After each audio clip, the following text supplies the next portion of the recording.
नमस्कार, मैं डॉक्टर छाया सोनी, सहायक आचार्य शिक्षा संकाय काशी हिंदू विश्वविद्यालय, स्वयं पाठ्यक्रम हिंदी भाषा एवं अध्यापन विधा, मॉड्यूल संख्या 4 जिसका शीर्षक है भाषा में मनोविज्ञान में आपका स्वागत करती हूँ। आज के व्याख्यान का शीर्षक है भाषा एवं भाषा के अंग। इसके पूर्व हम लोगों ने भाषा के क्रमिक विकास पर बात करी थी, साथ ही साथ जो मनोवैज्ञानिक प्रवृत्तियां हैं इस पर भी हम लोग चर्चा कर चुके हैं।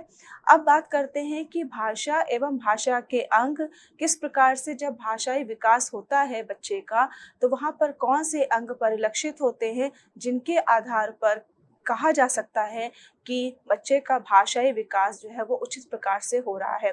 तो इस शीर्षक के अंतर्गत जिन बिंदुओं पर चर्चा की जाएगी वे इस प्रकार से हैं। भाषा के प्रमुख अंग, भाषा के अंगों का परस्पर संबंध, निष्कर्ष।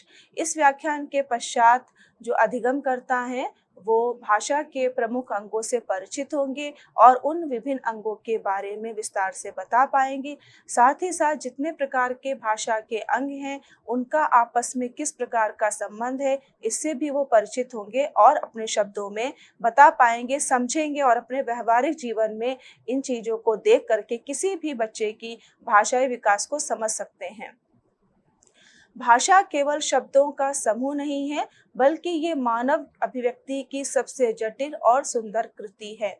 यह शब्द भाषा भाषा शब्द जो है वो संस्कृत की भाष धातु से उत्पन्न हुआ है, जिसका अर्थ है वाक करना या व्यक्त करना। अर्थात संस्कृत की भाष धातु से उत्पन्न हुआ है और जिसका तात्पर्य होता है व्यक्त करना। तो जब हम अपने विचारों, भावनाओं, अनुभूतियों को व्यक्त करते हैं जिसके माध्यम से, वही माध्यम हमारा भाषा कहलाता है।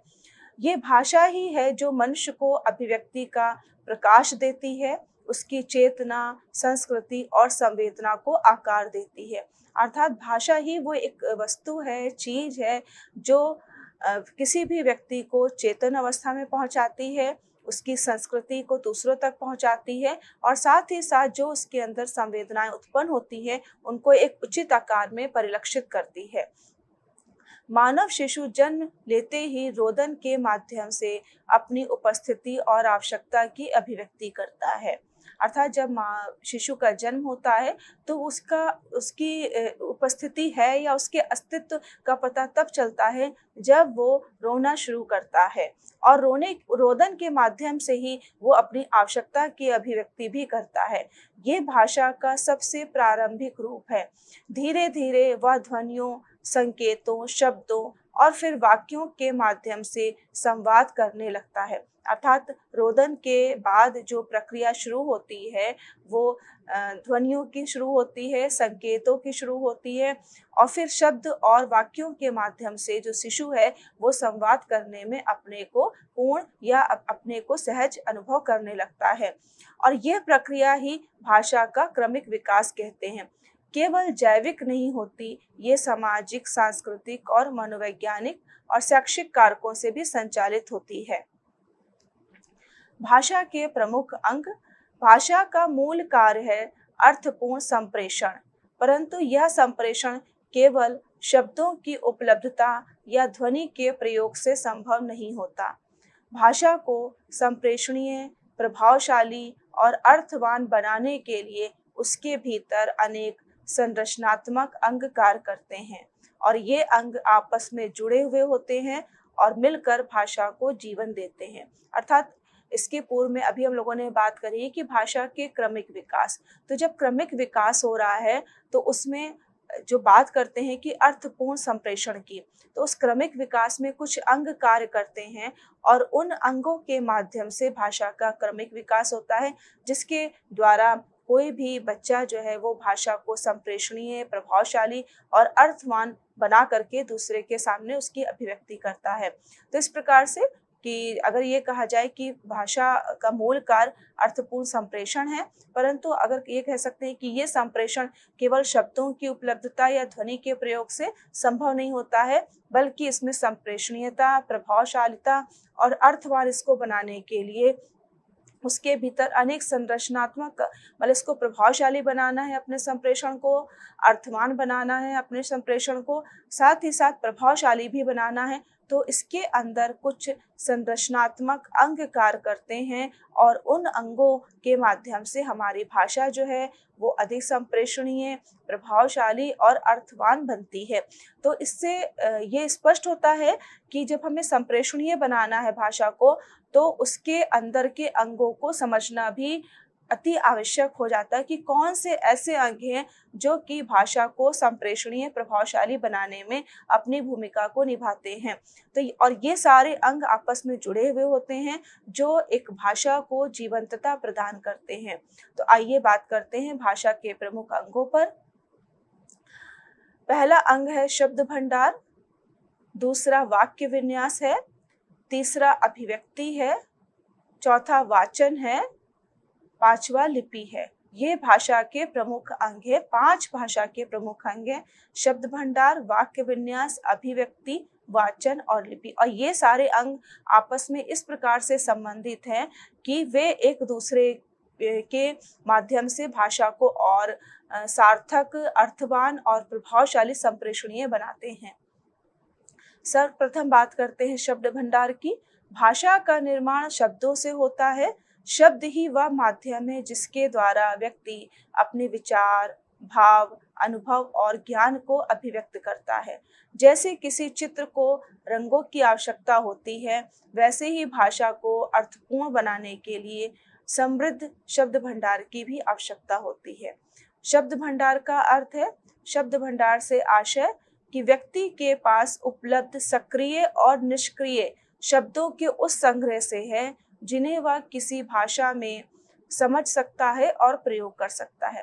अर्थात शब्दों भंडार से तात्पर्य यह है कि व्यक्ति के पास सक्रिय, जो बिल्कुल सार्थक शब्द हैं, और निष्क्रिय, दोनों ही शब्दों का एक संग्रह होता है जिन्हें वह किसी भी भाषा में समझ सकता है और प्रयोग कर सकता है। सक्रिय शब्द भंडार से तात्पर्य वे हैं जिन्हें प्रतिदिन बोलने या लिखने में हम प्रयोग करते हैं। अर्थात वे शब्द इसके अंतर्गत आते हैं जिनका प्रयोग हम अपने नित्य प्रति जीवन में करते हैं।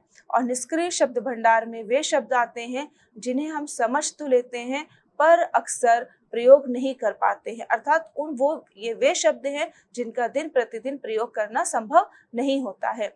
उदाहरण, बच्चा जो है वो खेल, खिड़की जैसे शब्दों से परिचित होता है जो उसके सक्रिय शब्द हैं, पर वातायन, खिलाड़ी, प्रदर्शनी जैसे शब्दों से वो परिचित कम होता है क्योंकि वो उसके दैनिक जीवन में उतने प्रयोग नहीं होते हैं।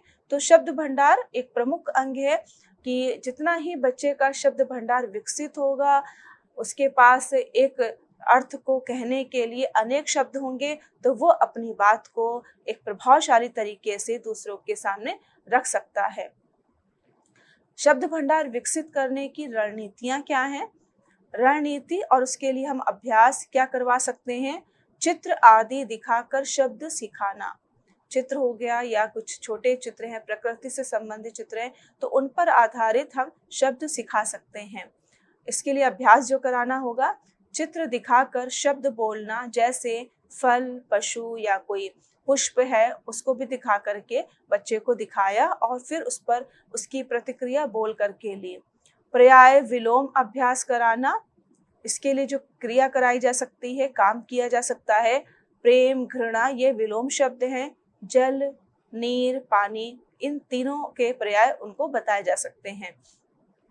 मुहावरे और लोकोक्तियां का प्रयोग करना, नाक काटना, आंखों का तारा, इस तरह से हम विभिन्न हमारे समाज में जो प्रचलित मुहावरे हैं, लोकोक्ति हैं, उनका प्रयोग कर सकते हैं।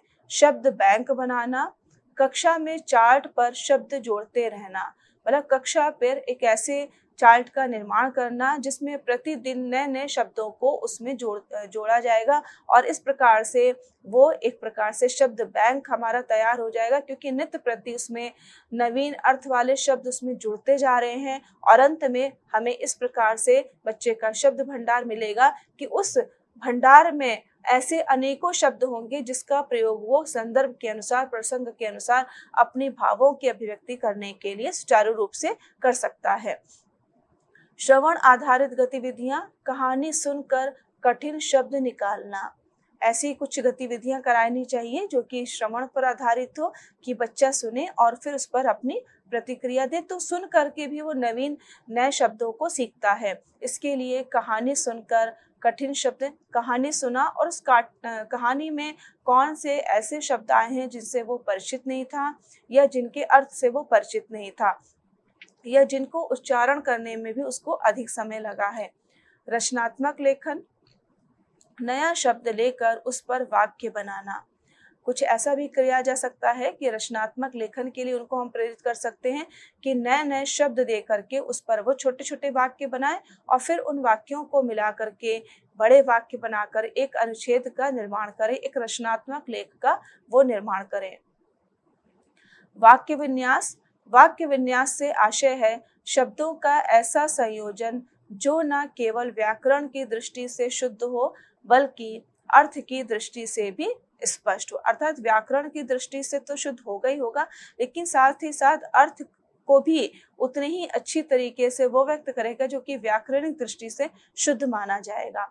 वाक्य भाषा की वह इकाई है जो किसी विचार को पूर्णता से प्रस्तुत करती है। अर्थात जो वाक्य है जिसके जो शब्दों के मेल से बन रहा है और सार्थक शब्दों के मेल से बन रहा है, तो वो एक भाषा की वह इकाई है जो किसी भी विचार को, जो हमारे अंदर विचार आ रहे हैं, भाव आ रहे हैं, हमारी जो अनुभूतियां हैं, उनको पूर्ण रूप से वो व्यक्त करती है, प्रस्तुत करती है।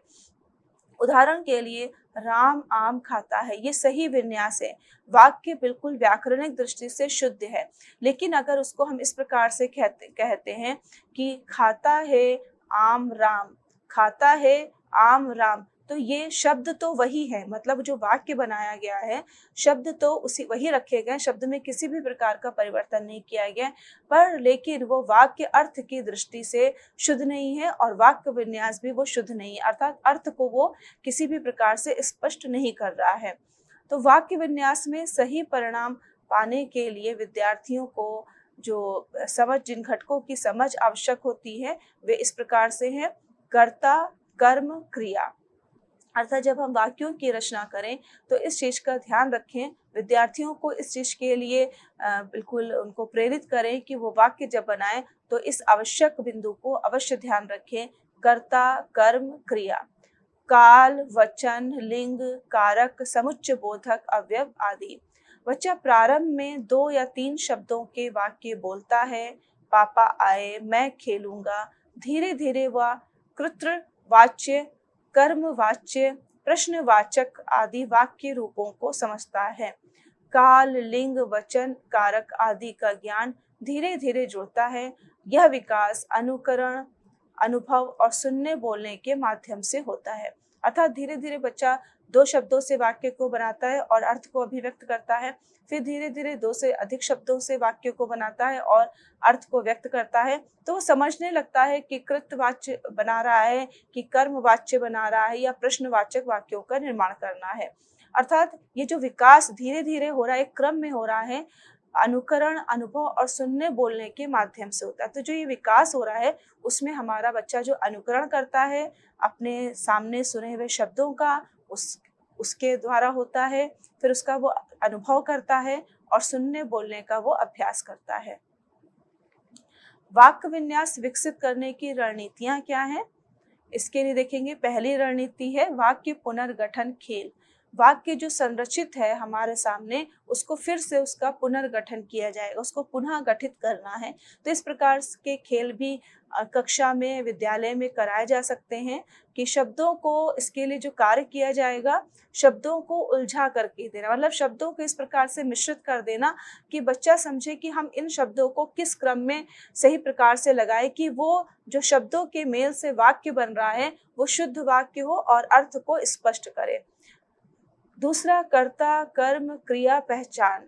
इसके लिए जो कार्य कराए जाएंगे, रंगों या संकेतों से प्रत्येक भाग को चिन्हित करना, मतलब कर्ता कौन, कर्ता, कर्म, क्रिया, तो इस पूरे वाक्य उनको दे दिए जाएंगे और उस वाक्य में ये कहा जाएगा कि कर्ता की पहचान करना है, कर्म की पहचान करना है और क्रिया की पहचान करना है। तो इन सारे शब्दों को विभिन्न अलग अलग रंगों से उसको प्रदर्शित करना है, इंगित करना है, उनको संकेत देना है। तो इस प्रकार से वो कुछ गतिविधियां कराएंगे जिससे कि बच्चा कर्ता, कर्म, क्रिया से परिचित हो जाएगा। काल परिवर्तन अभ्यास कराए जाएंगे।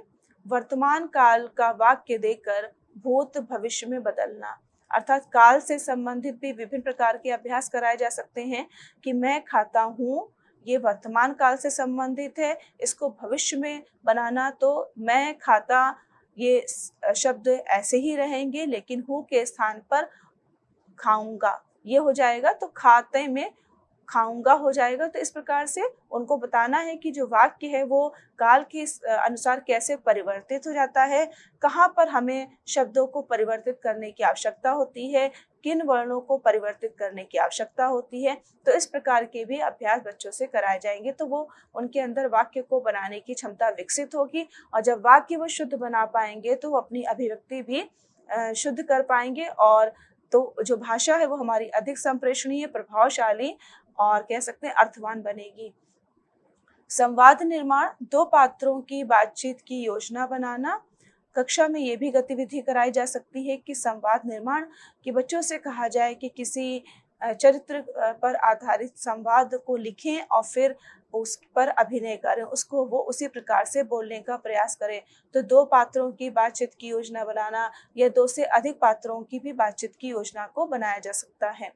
चित्र आधारित वाक्य लेखन, चित्र देख करके 2-3 वाक्य बनाना, और ये 2-3 से अधिक भी हो सकते हैं। ये कक्षा के स्तर पर निर्भर करता है कि हमारी कक्षा कौन सी है और वहाँ पर पढ़ने वाले जो विद्यार्थी हैं वो किस आयु वर्ग के हैं। तो इस प्रकार से 2-3 वाक्य, 5-6 वाक्य, और वाक्य छोटे से बड़े भी बनाए जा सकते हैं कि पहले छोटे-छोटे वाक्यों को बनाना सीखें चित्र देख करके, और पहले चित्र का भी जो हम प्रयोग करें वो सरलतम चित्र हो, और धीरे धीरे चित्रों का कठिनाई स्तर भी बढ़ जाए कि चित्र ऐसे हैं कि उसमें कई सारे पहलुओं को इंगित किया जा रहा है, और बच्चा उन सारे पहलुओं को देखे, समझे और फिर उस पर वाक्यों का निर्माण करे।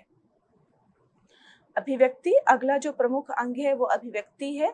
अभिव्यक्ति वह प्रक्रिया है जिसके द्वारा व्यक्ति अपने विचारों, भावनाओं, दृष्टिकोणों और कल्पनाओं को भाषा के माध्यम से सामने लाता है।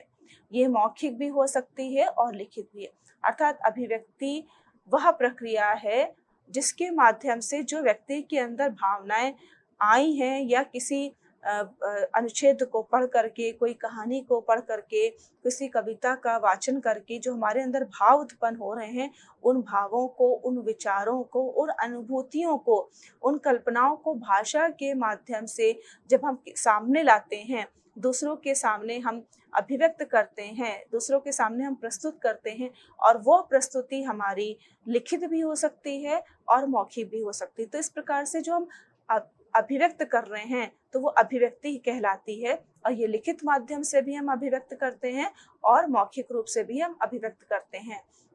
उदाहरण, अगर सूचना मुझे प्यास लगी है, अभिव्यक्ति गला सूख गया है, पानी की एक बूंद भी अमृत लगेगी अब। अर्थात जब व्यक्ति को ये अंदर से सूचना मिल रही है कि प्यास लगी है, तो उस समय जो अभिव्यक्ति होती है वो इस प्रकार से हो रही है कि अगर थोड़ा सा भी पानी मिल जाएगा तो गला रिस जाएगा, एक पानी की बूंद भी इस समय हमारे लिए अमृत के समान होगी, क्योंकि बहुत तेज प्यास लगी हुई है। तो वो जो हम अभिव्यक्त कर रहे हैं, है ना, उस अभिव्यक्ति पर प्रतिक्रिया हमें स्वयं हम दे रहे हैं। उदाहरण के लिए मौखिक अभिव्यक्ति, उसके लिए जो काम कराए जा सकते हैं वो हो सकते हैं संवाद, भाषण, वाद विवाद। अर्थात यहाँ पर अभिव्यक्ति के प्रकार बताए जा रहे हैं। मौखिक अभिव्यक्ति इसके लिए जो हो सकते हैं वो संवाद कर सकता है, भाषण, वाद विवाद या कराया जा सकता है। लिखित अभिव्यक्ति निबंध के रूप में हम प्रस्तुत कर सकते हैं, कविता के रूप में प्रस्तुत कर सकते हैं, लेखन के रूप में प्रस्तुत कर सकते हैं, या किसी विशिष्ट पर लेख करके भी हम अभिव्यक्ति प्रदर्शित किया जा सकता है। अर्थात उत्पन्न हो रहे हैं, भावनाएं आ रही हैं, उनको रचनात्मक लेख भी अभिव्यक्त कर सकते हैं। नवीन कुछ रचना है, नवीन कुछ शब्द, कुछ आया है, उसको हम उसके लिए हम रचनात्मकों का भी लिख सकते हैं। रचनात्मक व्यक्ति के लिए कविता लिखना, कथा, लेखन आदि काम किए जा सकते हैं। केवल रचनात्मकता के अभिव्यक्ति है तो कविता लेखन किया जा सकता है, नाट्य लेखन होता है, चित्रकथा लेखन भी किया, हाव भाव, स्वर की लय, विराम का प्रयोग। अगर चेहरे के द्वारा हमें किन्हीं चीजों की, अपने भावों की प्रमुख हो जाते हैं, स्वर की लय प्रमुख हो जाती है और विराम का, तो इनके माध्यम से हम भावात्मक अभिव्यक्ति करते हैं। तो इस प्रकार से अभिव्यक्ति के प्रकार के विभिन्न अभ्यास कार्य उदाहरण दिए गए हैं, जिनके माध्यम से हम मौखिक, लिखित, रचनात्मक और सृजनात्मक अभिव्यक्ति कर सकते हैं।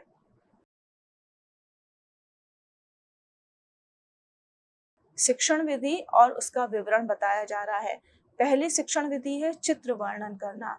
चित्र देकर उस पर मौखिक और लिखित अभिव्यक्ति कराना, अर्थात कोई भी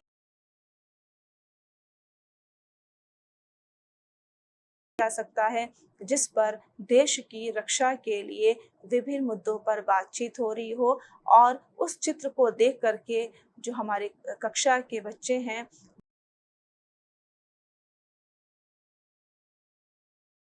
दिया जाएगा, जिसको वो लिख करके भी अपनी बात को सामने रख सकें।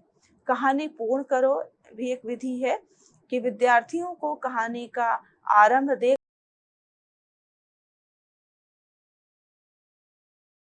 बनाई जा रही है, जिसका प्रारंभ और मध्य भाग तो बता दिया जा रहा है। अब उसके आधार पर आप कहानी का अंत कैसे होगा, कौन से ऐसे बिंदु प्रमुख होंगे जो कि अंत करने में सहायक से उनके अंदर विचारने की क्षमता भी बढ़ जाती है। नाट्य प्रस्तुति, किसी घटना या कहानी का अभिनय कराना। नाट्य प्रस्तुति में हम कक्षा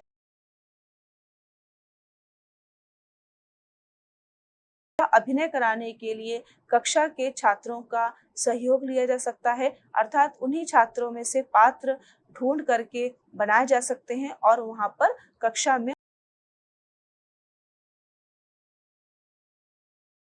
के बीच संवाद लिखवाना। भाव व्यक्त करो, ये भी एक विधि है कि किसी भाव जैसे डर, गुस्सा, प्रसन्नता पर छोटा पैराग्राफ लिखवाना।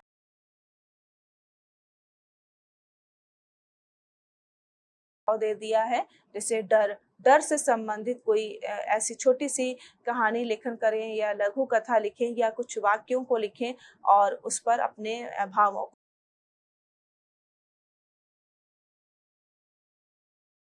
दिए जाएंगे जो कि भाव व्यक्त करने से संबंधित हैं, और उस पर वो छोटे से लेख का कार्य करें। वाचन, वाचन केवल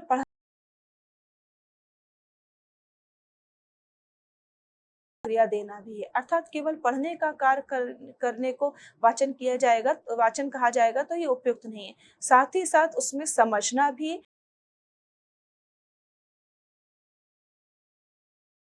अर्थात पढ़ने के साथ साथ समझना, अनुभव करना और फिर उसके माध्यम से अर्थ ग्रहण करके फिर प्रतिक्रिया देना अंतर्गत। ये भाषा अधिगम की नींव रखने वाला कौशल है जो शिशु के बौद्धिक विकास को दिशा देता है। अर्थात वाचन में मुख्य रूप से अर्थ ग्रहण करके फिर प्रतिक्रिया देना प्रमुख हो जाता है। तो वाचन,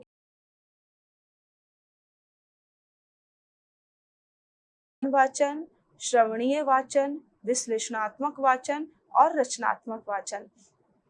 मौन वाचन जब बिना किसी ध्वनि के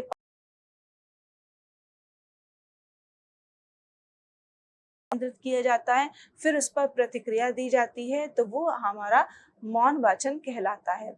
श्रवणीय वाचन ध्वनि के साथ पढ़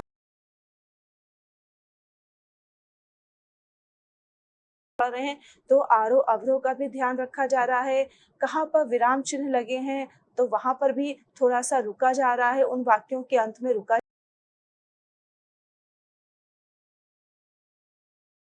वाचन कहलाता है। विश्लेषणात्मक वाचन गहराई से विचार करना, तर्क व मूल बोध की खोज करना, अर्थात जब हम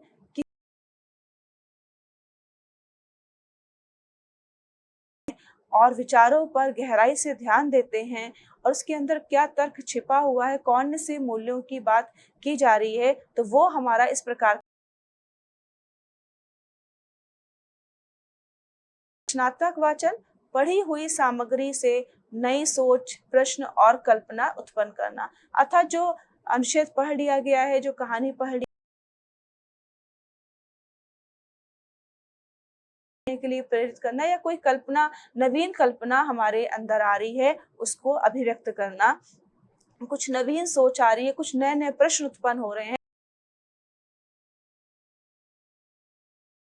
आता है। वाचन विकसित करने की रणनीतियाँ क्या है?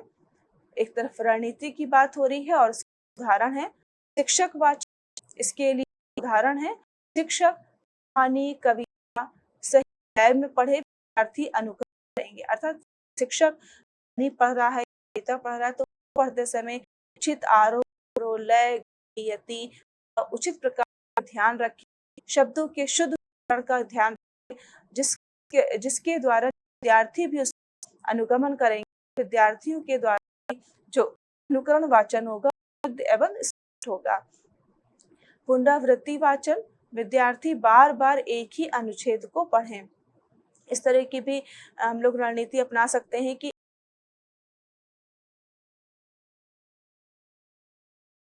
एक अनुच्छेद को पहले एक विद्यार्थी ने पढ़ा, फिर उसके बाद 2, 3, 4 ने पढ़ा, फिर उसके बाद उसी विद्यार्थी के पास वो अनुच्छेद आ जाए, जिससे कि हो रहा है और वो किस प्रवाह से उसको पढ़ पा रहा है। समूह वाचन, 4-5 विद्यार्थियों का समूह बारी-बारी से वाचन करे, ये भी कार्य किया जा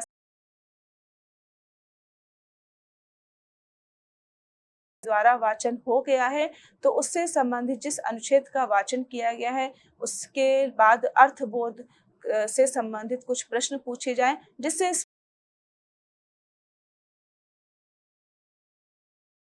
विश्लेषणात्मक वाचन किया गया है। वर्णमाला आधारित अभ्यास कराने चाहिए, जैसे कठिन ध्वनियों। जब वाचन किया जाए तो वाचन करते समय इन बिंदुओं पर प्रमुख ध्यान देना चाहिए कि जो कठिन ध्वनियां हैं उनका उच्चारण कैसे किया जाएगा, संयुक्त अक्षर मात्राएं जो प्रयोग की गई हैं शब्दों में, उनका कैसे वाचन होगा और वो मात्राओं के माध्यम से शब्द के अर्थ कैसे परिवर्तित हो जा रहे हैं। वह चिन्ह प्रणाली है जिसके माध्यम से बोली गई ध्वनियों को लिखा जाता है या भाषा के कार्य करती है। अर्थात यह वह चिन्ह प्रणाली है जो हम बोलते हैं, उसको लिखने का जो कार्य किया जाता है वो भाषा के ध्वनि पक्ष और दृश्य पक्ष, जो ध्वनि निकल रही है और उस ध्वनि को हम एक दृश्य रूप में देख रहे हैं, लाइन के रूप में हो सकता है, किसी भी आकार के रूप में हो सकता है, तो उन दोनों के बीच एक सेतु का ग्राफिक चिन्हों में बदलने की एक प्रक्रिया है। हिंदी की लिपि देवनागरी है, जो कि बाएं से दाएं के लिए निम्न विधियां बताई जा रही हैं, जो कि शुद्ध लिपि लेखन का विकास जिनके माध्यम से किया जा सकता है। विधि वर्ण, इसके लिए जो गतिविधि हो सकती है, अभ्यास हो सकता है, अक्षर कार्ड, ध्वनि पहचान लेख, स्वर और मात्रा तालिकाएं, चित्र सहित शब्द, अर्थात ऐसी तालिकाएं बनाई जाए जिसमें और चित्रों के साथ साथ शब्दों दोनों को मिलाते हुए हम कोई भी खेल करवा सकते हैं। संयुक्त जानना, पढ़ना, लिखना, लेखन अनुकरण किया जा सकता है। शिक्षक लिखे और शिक्षार्थी उसी को कर लिखना, उच्चारण और वर्तनी दोनों का समन्वय, अर्थात शुद्ध लेख करवाने चाहिए कि बच्चे शब्द को समझ में आएगा कि वो सुन किस प्रकार से रहे हैं और जब सुन रहे हैं तो ग्रहण कैसे कर रहे हैं और उसकी प्रतिक्रिया का पर ध्यान देते हैं या नहीं देते हैं, उनका आपस में संबंध क्या है, अर्थात जो विभिन्न अंग हैं। भाषा केवल अलग अलग अंगों का जोड़ सुसंगठित प्रणाली है जिसमें प्रत्येक जुड़ा हुआ होता है। शब्द भंडार, वाक्य विन्यास, ग्रहण क्षमता, वाचन, लिपि, ये पांचों भाषा को पूर्णता प्रदान करते हैं। यदि विकास ठीक प्रकार से नहीं होता है तो भाषा हमारी भाषा के पूर्ण रूप से परिचित नहीं हो पाते हैं, तो उसके माध्यम वो कहीं ना कहीं उतनी प्रभावशाली नहीं होती है, जबकि हमें ज्ञान होता है और उसके माध्यम से जो अभिव्यक्ति होती है। शब्द भंडार वह आधार है जिस रचना खड़ी रहती है। यदि शब्द ना हो तो वाक्य की रचना, वाक्य विन्यास उन शब्दों को एक सुगठित क्रम में रख स्पष्ट होते हैं। इसी आधार पर अभिव्यक्ति जन्म लेती, व्यक्ति अपने विचारों, भावनाओं और कल्पनाओं को है। अभिव्यक्ति तब और प्रभावशाली बनती है जब उसमें भाव, लय और ध्वनि जुड़ती है, को जीवंत करता है, बल्कि शब्दों को भी सुदृढ़ करता है। उदाहरण के तौर कोई विद्यार्थी जो है वो किसी कहानी को पढ़ता है और फिर उस पर बोलता है और अंततः उस पर कुछ लिखता है या तो इस संपूर्ण प्रक्रिया में पांचों अंगों का उपयोग होता है। उसने शब्द, वाक्य बनाए, भाव प्रकट किए, वाचन किया और अंत में यही भाषा का समग्र अनुभव है। शिक्षण में इन अंगों को की तरह न देख करके एक संयुक्त सहकारात्मक प्रणाली समझना चाहिए। निष्कर्ष, भाषा मानव जीवन की चेतना का माध्यम नहीं बल्कि सोचने, समझने, अनुभव करने और समाज से जुड़ने का उपकरण। चेतना का विस्तार इसके माध्यम से हम सोचते हैं, समझते हैं और आपस में जुड़ने का भी कार्य करते हैं। के जो 5 अंग हैं, शब्द भंडार, वाक्य विन्यास, अभिव्यक्ति, वाक्य और न केवल भाषा को संरचना देते हैं बल्कि विद्यार्थियों की बौद्धिक और भावात्मक दुनिया को। जब शिक्षक इन अंगों को अलग अलग नहीं बल्कि एक समग्र सहक्रियाशील तंत्र के, भाषा विद्यार्थियों के लिए एक विषय नहीं होती बल्कि अनुभव बन जाती। जब इन सारे अंगों को समन्वित करके, वो भाषा केवल एक विषय नहीं है कि हिंदी भाषा को हम एक विषय के रूप में पढ़ रहे हैं, बल्कि वो एक अनुभव बन जाता है। विद्यार्थी या व्यक्ति जो है वो उस भाषा में जीवन यापन करने लगता है। इसलिए है कि वो भाषा के विभिन्न अंगों को समझे और उसके आधार पर शिक्षण कार्य करे, पहचाने, विद्यार्थियों को पहचानवाने का कार्य करे और विद्यार्थियों को कक्षा में इस प्रकार का सिखाए ना, बल्कि विद्यार्थी भाषा को समझें और समझने के साथ साथ उसके शब्दों का संदर्भ अनुसार प्रयोग को समझें और साथ ही साथ उस भाषा में वो जीवन यापन कला को भी सीखें, अर्थात उस में जीवन यापन। तो इस प्रकार ये व्याख्या रूप से भाषा के अंगों पर केंद्रित और उन अंगों की आपस क्या संबंध है इस पर भी हमने बात करी है। ये व्याख्यान के लिए लाभ हुआ होगा। धन्यवाद।